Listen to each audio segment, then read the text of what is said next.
Okay, staff, this is Reed, and I'm back today, although not feeling great.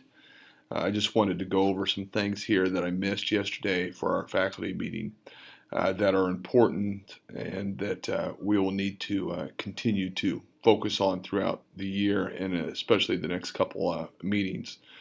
First one is number two on the item, and I would suggest that everybody read through the faculty agenda here.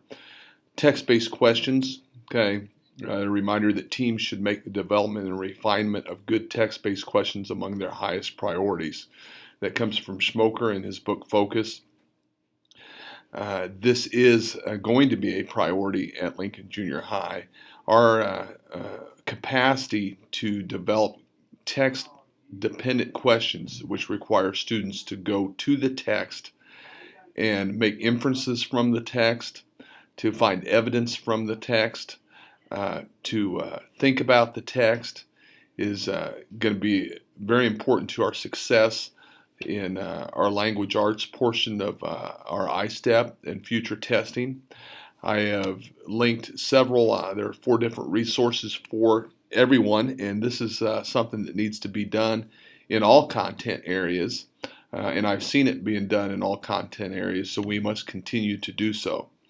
But Engaging the Adolescent Learner is an article that talks about text-dependent questions, and then there's a video here from New York talking about the Common Core and the shift. Then the Guide to Text-Dependent Questions, and then another resource there.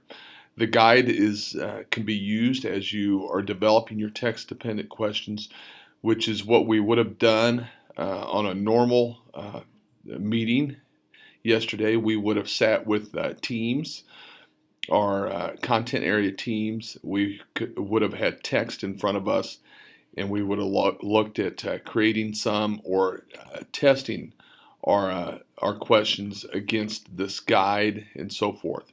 So we're going to continue to work on text-based questions and our capacity to make sure that we develop good ones at that. But it is also important to note that simply asking text-dependent questions will not ensure that students suddenly develop the ability to read and understand complex text. Students still need to be taught how to read deeply and how to respond with evidence from the text, which again is things that I've seen in the classrooms being done. We need to continue to do those. There are no shortcuts to reading complex texts and to read deeply as well. And then number 3, a look ahead. The ACT schedule. The ACT schedule is there, so if you click on that schedule there, up will come the schedule for each of the days. Also, you see technology steps. Those need to be followed.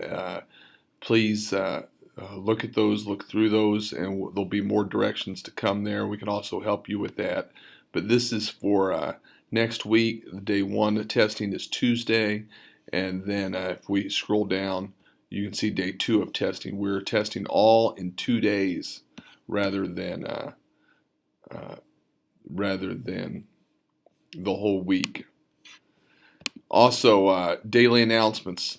We need to have all teachers, okay? That is all teachers to watch daily announcements every day during our max time. There are only a couple exceptions. Okay? That is band, which is jazz band at that time, or choir, which is Lincoln Legends at that time, because those are performance-based max times. Both those max times perform in our community and at concerts. Other than that, all students should be watching the daily announcements. We have a lot of kids that are putting in a lot of effort in interactive media class, and is a way to help them and to show them that respect for their hard work. We want all students to be watching daily announcements each day. School grade, our school grade was a C. Next steps, We'll be talking about those next steps in the next couple months. A couple of those things, just to briefly talk to you about, would be knowing our data, knowing who has not passed, know who is on the verge of not passing, to know why they have not passed, but also to continue to read, write, and discuss in abundance at a deep level. As I walk around and see kids writing, that is how we get to those deeper levels of knowledge. And so keep them writing in all classes, but we'll talk more about our school grade and our next steps as we move forward. STAT meeting, which is the next step, is October 7th. There'll be a before STAT meeting before school and one after school. We'll have 7th grade before school and 8th grade after school. We'll send out some more directions to that in the next couple days. Leadership meeting, that's our leadership group here. First one, October 6th, that's a Monday morning. The next faculty meeting is the 14th, and then it's common assessment time.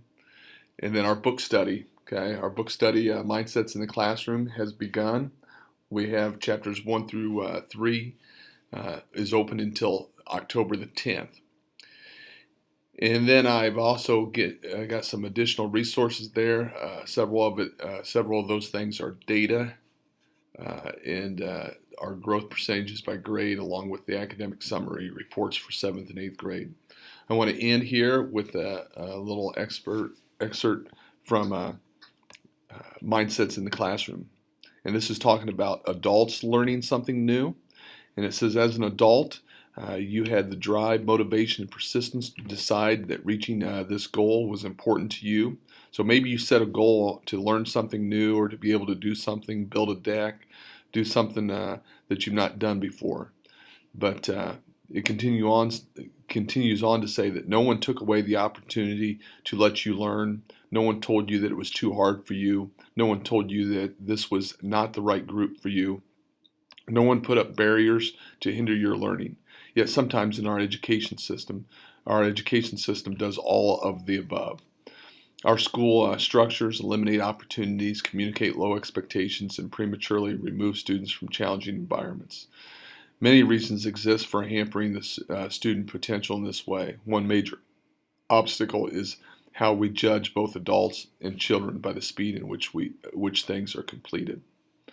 So, to find out more about the mindsets that are conducive to a growth mindset in the classroom, please start reading chapters 1 through 3. It is a pretty easy read.